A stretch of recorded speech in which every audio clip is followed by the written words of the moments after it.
Right, hello there guys, and welcome back to the channel. So we do have Venompool's buff details up here earlier than expected, and they do look quite fun. Now, how good they're gonna end up being is, well, that remains to be seen. But at the very least, from what I read, it definitely does look really fun. And there is a decent chance that he could actually be quite good after this update. Kind of depends how it all comes together in game. Therefore, as always, we should reserve our final conclusions, our final judgment call once Venompool is in the game and he has had chance to prove himself. But there are a ton of things that are quite positive. Right, I'm not going to read every point for point, but he does have very high damage potential. It might take a bit of a ramp up, therefore one of his weaknesses is listed as short fights and nullify, because he will be getting a ton of buffs. Right.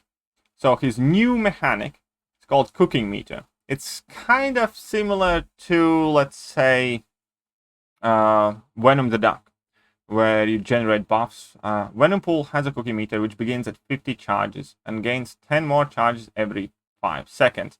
Any attack from either champion grants 4 charges.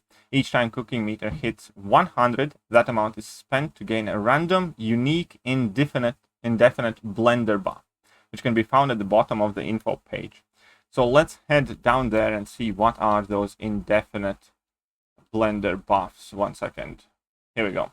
So they include Precision, 700, it's decent. Energize, 15% increased combat power rate. Clintar Mutation, 720 attack rating. If the opponent is a Spider-Verse champion, attacks ignore passive weight effects. That can always come in handy. Hunter Spider, attacks deal a burst of additional 25% physical damage, so it's kind of like from the Spider-Gwen. Malice, 100% Fury buff potency based on how long the fight has gone on, max bonus at 200 seconds.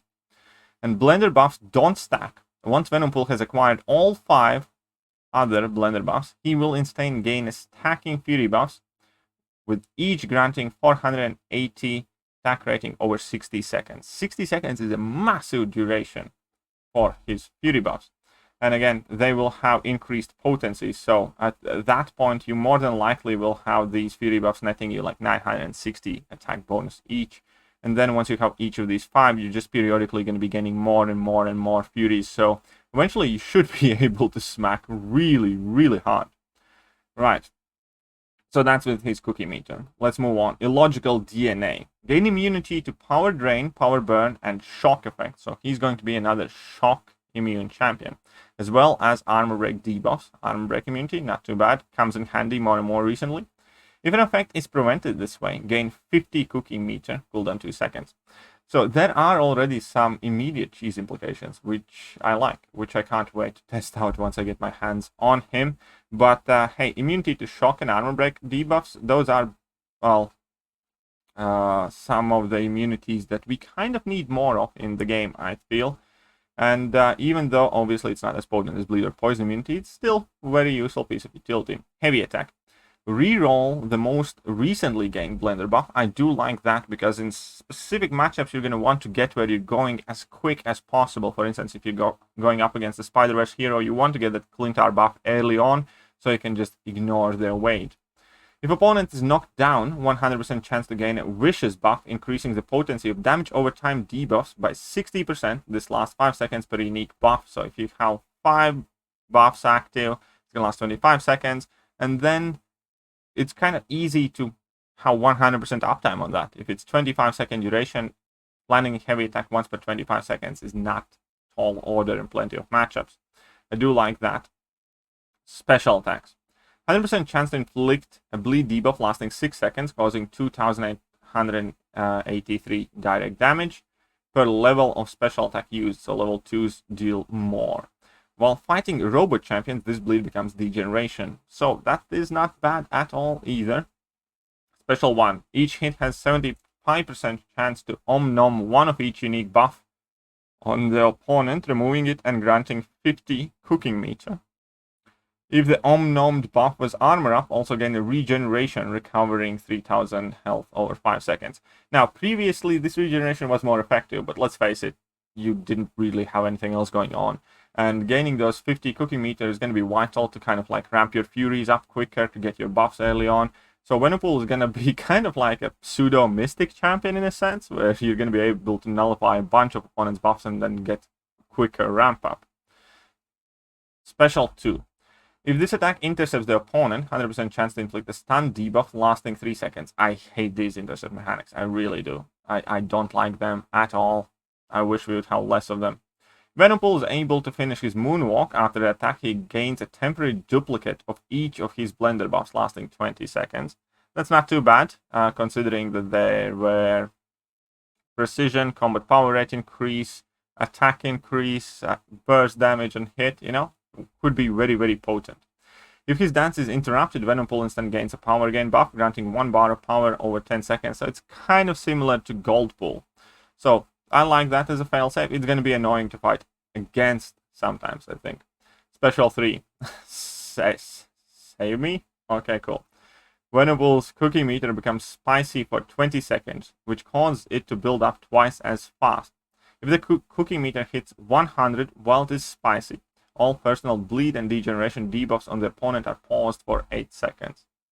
You know, nice, neat. I suppose still I don't think this is going to be special attack that ends up being significantly frequently used. So we went over the blender buffs. Signature ability. And it's a pre-fight ability. Venompool begins each quest with 1 persistent charge, which he can spend in pre-fight menu to select 1 blender buff as his favorite food for the next fight. The favorite food is more likely to be chosen at random and gains 60% potency. And each time Venompool enters a fight, he gains persistent charge back. So awakened ability seems nice. Like, if you gain 60% potency on that precision buff, you know, you can crit more. If you gain 60% potency on this buff that gives you attack rating, you're going to be hitting harder, so on and so forth. So, you know, it's neat. We'll have to figure out which one you will want to use most if your Venompool is awakened. But he clearly does not have to be awakened, which is a cool thing, because more and more champions, and especially more and more buffs, recently require you to be awakened, and Venompool doesn't. Even though it would be nice to get some more control in the fight, and that could kind of make him more reliable. Right, start with a fresh Deadpool. That's synergy with Deadpool, Goldpool, Platpool, and Deadpool. When cooking meter hits 100, 40% chance to gain a regeneration buff, recovering 5% of max health over 15 seconds. So this synergy could let him heal a ton in combination with his like level 1s if you're nullifying armor up. So that could be quite useful. Accurately measure ingredients with Daredevils and Falcon and Spider-Man.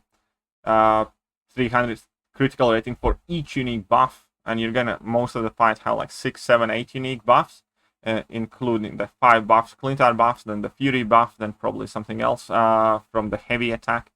So yeah, that could be a significant crit increase. I think that could be a very good synergy. Start the fight with 1 blender buff activated. Not bad, definitely neat. The next one, gain 3% perfect block chance for each buff on Venompool. Again, max bonus 21, and that again could be very, very good, because perfect block chance can increase your parry in duration and let you bypass Limber, so it could turn out to be quite useful. And it synergizes with Cap Infinity War, which is an amazing champion. And illogical DNA grants immunity to incinerate effects, so he can gain incinerate immunity. So if he goes immune to shock and incinerate, again, that just gives him more and more options. And that synergy is like Human Torch, Sunspot, and Red Hulk, which are all good champions, and this is actually like a viable synergy you could end up using in a quest. So I do like that. I always like when synergies are with good champions. And then we have with Bishop, Cable, Kang, and Unknown coming soon. So there's another tease. Gain cooking meter every 3 seconds instead of 5. So that could be quite useful too. And with Vision Arcus, when you get to 100 cooking meter, 75% chance to gain an ice armor buff, granting 2000 armor rating and stun immunity for 20 seconds. It's not bad, not bad. But there's more. With Ronan, Hulk Classic, Hulk Immortal, and Torjane Foster, Munch Stunning Food. Special 2 stun effect is expanded to Special 1 and Special 3, so each of the special attacks can stun. Again, can be very useful. In general, again, it is quite hard to tell exactly how good he's going to be. His prestige is increased as well, by the way, but that's that. So, on paper though, it does look quite good. In reality, we're gonna have to see how quickly you can gain the buffs. Because if you have to do like 100 hits in order to gain 5 of those buffs in average matchup, then more than likely he's not gonna see much play. The game has moved largely to very quick-based fights, and any champion that takes very long time to get in its stride, well, usually just gets outshadowed by quicker champions. Kind of like the reasons why Proximo isn't quite as popular, why Howard the Duck is a very good champion, but not quite as popular. Star-Lord has fallen off for similar reasons. Like, they do very great things, but they take a while to get where they're going. Like War Machine, Iron Man, Infinity War, again, if you need to build up for really significant amount of time in order to access meaningful amount of damage and utility, it can be very hard to shine. At the same time, though, it looks very fun, it looks completely unique, and even if it isn't, I don't know, meta endgame relevant, I'm still kind of excited to mess about with him, because he sure looks better than majority of the champions that we have received in 2021, and I definitely look forward to having a bit of fun with him. On a personal note, I do have a 5-star at rank 3 level, I don't have a 6-star as of now, but I'm sure that I'm going to do my best to change that at some point soon. And yeah, I definitely will post my pre-buff, post-buff comparison videos. If he's fun, I'll post a couple more videos, so on and so forth. Let me know what you guys think. What are your expectations of this buff in particular?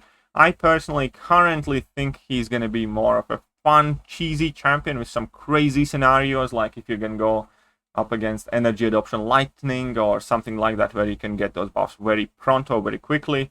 In an average matchup, I don't know if he's going to be quick enough. We'll see that. Anyhow, I definitely look forward to playing around with him, and yeah, drop a comment, let me know what you guys think, and I'll catch you guys soon. See ya!